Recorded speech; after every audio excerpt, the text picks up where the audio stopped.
Hello नमस्कार. तर मग चला, तर मग आजची तुम्हाला मला काहीतरी असं चटपटं खावं वाटलं. गोड गोड खाल्ले, 2-3 दिवस झालं गोड गोड खाल्लं होतं. तर मग आज काहीतरी चटपटं खावं वाटलं. तर मग आज करू पाणीपुरी, आणि ती पण आपण गोड पाणी करू, तिखट पाणी नाही.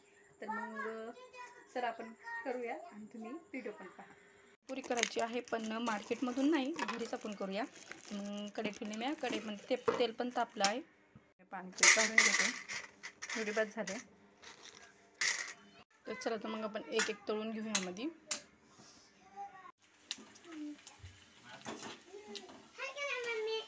मग आपण घेऊया तळून, आणि हे आधीच काही तळ येतं आणि काही चपटेच येतात छोटे. तर मग हे पहा, बटाटे शिजले आहेत. मी 3-4 बटाटे घेतले. तर आधी बटाटे सुरून घेतले, आणि मग त्यामध्ये मी टाकला हा एक छोटासा बारीक कांदा चिरून, आणि आहे पाणीपुरी मसाला, ही पण 1 चम्मच टाकले. आणि टाकू अर्धी चम्मचची लाल मिरची, लाल चटणी, आणि थोडंसं हळदी, मीठ.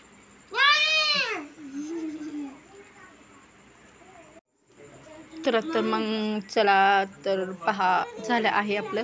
आणि हे पण सगळं आता आपण पाणीपुरीमध्ये आपण हे मसाला घेऊ भरून.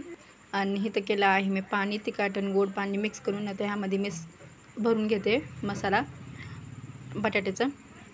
तर मग चला या मग तुम्ही खायला. मार्केटमधले नाही तर पण आहेत आपले साधे सिंपल खावं वाटलं. चला मग भेटूया.